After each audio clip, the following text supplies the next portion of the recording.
Hi friends, welcome to Roja's cooking. இன்றைக்கி நம்ம சேனலில் சூப்பராக புதுசான ஒரு ஜாமுன் ரெசிபி தான் செய்ய போகிறோம். வாங்க இது எப்படி செய்கிறதுன்னு பார்க்கலாம். அதுக்கு முன்னாடி நீங்கள் என்ன நம்ம சேனலில் சப்ஸ்கிரைப் பண்ணலன்னா மறக்காமல் போய் சப்ஸ்கிரைப் பண்ணிவிட்டு அப்படியே பக்கத்தில் இருக்கிற பெல் பட்டனையும் கிளிக் பண்ணிடுங்க. அப்போ தான் நான் போடுற வீடியோஸ் எல்லாம் உங்களுக்கு கொண்டு நோட்டிஃபிகேஷனாக வந்து சேரும். இப்போ இதுக்கு நான் 1 கப் அளவுக்கு ரவை எடுத்திருக்கேன். இந்த கப்புக்கு 1 கப் ரவை எடுத்து வச்சுருக்கேன். இதை நம்ம ஃபஸ்ட்டு வறுத்தி எடுத்துக்கலாம். அதுக்கு நான் ஒரு பாத்திரத்தை சூடு பண்ணிவிட்டு அதில் ரவையை சேர்த்துக்கிறேன். மிதமான சூட்டில் வச்சு நம்ம வறுக்கணும். ரொம்ப ஹீட்டு ரொம்ப கூட்டி வச்சிட வேண்டாம், அப்புறம் கரிஞ்சிடும். அதுக்கு தான் மிதமான சூட்டில் வச்சு ஒரு 4 நிமிஷத்துக்கு 3லேருந்து 4 நிமிஷத்துக்கு நம்ம இதை வறுத்தா போதும்.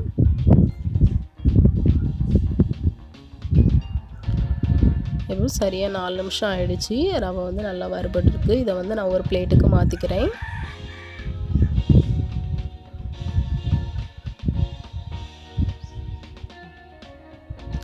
இது தனியாக இருக்கட்டும். அடுத்தால நம்ம இதுக்கு சர்க்கரை பாகு ரெடி பண்ணிடலாம். அதுக்கு ஒரு பாத்திரத்தில் 1 கப் அளவுக்கு சீனி எடுத்துக்கிறேன். 1 கப் ரவைக்கு 1 கப் சீனி எடுத்துக்கிறேன். இது கூட 1.5 கப் அளவுக்கு தண்ணி சேர்த்துக்கலாம்.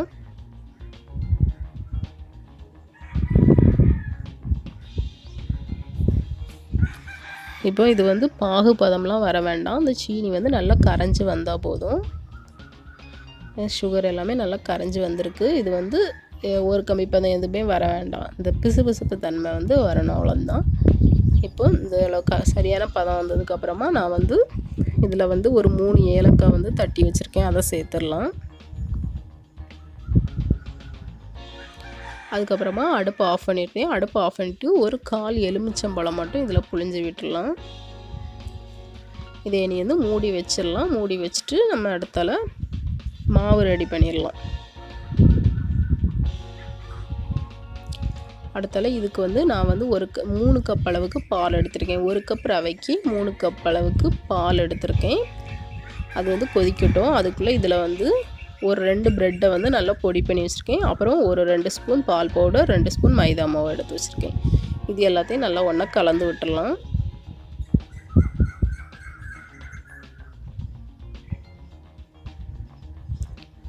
இது கூட ஒரு பிஞ்ச் அளவுக்கு மட்டும் நான் சோடா உப்பு சேர்த்துக்கிறேன். சேர்த்துட்டு எல்லாத்தையும் மிக்ஸ் பண்ணிடலாம்.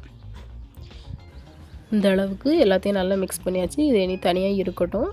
இங்கே பால் கொதிச்சாச்சு. இப்போ இதில் நான் ஒரே ஒரு ஸ்பூன் மட்டும் சுகர் ஆட் பண்ணிக்கிறேன்.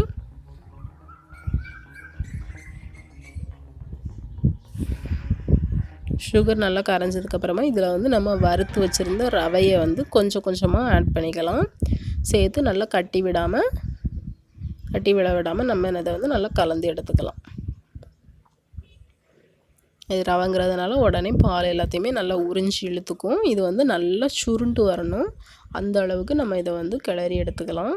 கொஞ்சமாக சால்ட்டு சேர்த்துக்கிறேன். இதில் ஒரு பிஞ்ச் மட்டும் சால்ட்டு சேர்த்துக்கிறேன். சேர்த்துட்டு இதை நல்லா கலந்து எடுத்துடலாம். இது சிம்மில் மீடியம் ஹீட்டில் வச்சுக்கோங்க. இது அந்த ரவை நல்லா வெந்து சுருண்டு எடுத்து வரணும். இப்போ இந்த அளவுக்கு நல்லா சுருண்டு வந்திருக்கு. நம்மளுக்கு இது கரெக்டாக ஒரு சப்பாத்தி மாவு உருண்டை பிடிக்கிற மாதிரி அந்த பதத்துக்கு வரணும். இந்த அளவுக்கு வந்ததுக்கப்புறமா நான் இதை ஒரு பிளேட்டுக்கு மாற்றிக்கிறேன். மாற்றிட்டு இதில் நம்ம வரைச்சி வச்சுருந்த அந்த மைதா மாவு, பால் மாவு, ப்ரெட்டு, சோடா உப்பு அது எல்லாத்தையும் இதில் சேர்த்துடலாம். ரொம்ப சூடாக இருக்கும்போது வேண்டாம், லைட் சூடு இருக்கும்ல, அந்த நேரத்தில் எல்லாத்தையும் சேர்த்து நல்லா சப்பாத்தி மாவு பசைகிற மாதிரி பசைஞ்சு எடுத்துக்கலாம்.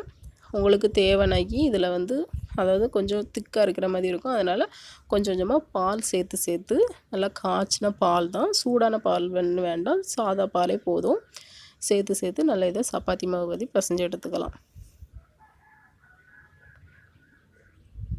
இப்போ அந்த அளவுக்கு நல்லா பசைஞ்சு எடுத்தாச்சு. இதை சின்ன சின்ன உருண்டையாக நம்ம இதே மாதிரி உருட்டிக்கலாம். இதே மாதிரி நான் எல்லாத்தையும் உருட்டி எடுத்துக்கிறேன். உருட்டும் போது கொஞ்சம் தண்ணி சேர்த்துக்கோங்க. தண்ணியை கையில் நனைச்சிட்டு உருட்டுங்க. அப்போ உருட்டுறதுக்கு கொஞ்சம் ஈஸியாக இருக்கும்.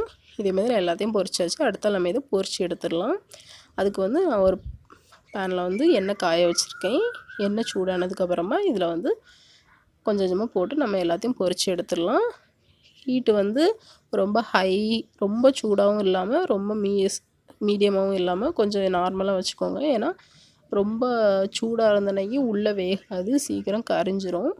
ரொம்ப குறைச்சி வச்சோம்னா எண்ணெய் குடிக்கும். அதனால் மீடியமாக வச்சுக்கோங்க.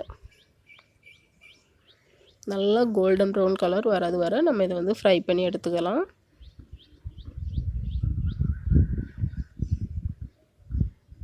லைட்டாக அப்படி கலந்து விட்டுக்கிட்டே இருக்கலாம். அப்போ எல்லா சைடும் நல்லா ஒரே மாதிரி நம்மளுக்கு வந்து அந்த கலர் வந்து வெந்து வரும். இப்போ எல்லாமே நல்லா ஃப்ரை ஆயாச்சு. நான் இதை வந்து எடுத்துருந்தேன்.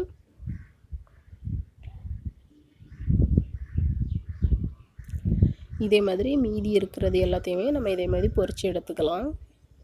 நம்மளுக்கு வந்து அது ஃபஸ்ட்டு போட சில வந்து ஒட்டுற மாதிரி இருக்கும். ஆனால் நீங்கள் கலந்து விட விட அது வந்து நல்லா பிரிஞ்சு வந்துடும்.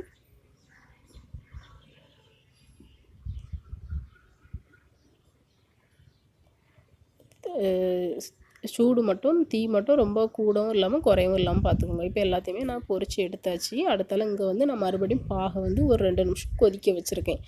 அது கொதித்து வரட்டும். கொதித்ததுக்கப்புறமா நம்ம இதை வந்து ஒவ்வொன்றா நம்ம உள்ளே சேர்த்துக்கலாம். எல்லாத்தையும் நம்ம சேர்த்துட்டு அடுப்பை ஆஃப் பண்ணிடலாம். அந்த கொதிக்கல வந்து நம்ம எல்லாத்தையும் உள்ளே போடுவோம். அப்போ வந்து நல்லா ஈஸியாக அப்சர்வ் பண்ணிக்கும். இப்போ நான் எல்லாத்தையும் போட்டதுக்கப்புறமா மூடி வச்சுட்டு அடுப்பை ஆஃப் பண்ணிடுவேன். இது வந்து ஒரு 2 மணி நேரத்துக்கு நல்லா அந்த ஊறட்டும். 2 ஹவர்ஸ் ஆகிடுச்சு. சூப்பராக ஊறி வந்திருக்கு. பார்க்கவே சூப்பராக இருக்குது ஃப்ரெண்ட்ஸ். டேஸ்ட்டும் சூப்பராக இருந்து நீங்களும் இதேமாதிரி செஞ்சு பாருங்கள். செஞ்சு பார்த்துட்டு எப்படி இருந்துன்னு எனக்கு கமெண்ட்டில் சொல்லுங்கள். இந்த வீடியோ உங்களுக்கு பிடிச்சிருந்தால் லைக் பண்ணுங்கள், ஷேர் பண்ணுங்கள், சப்ஸ்கிரைப் பண்ணுங்கள். தேங்க்யூ.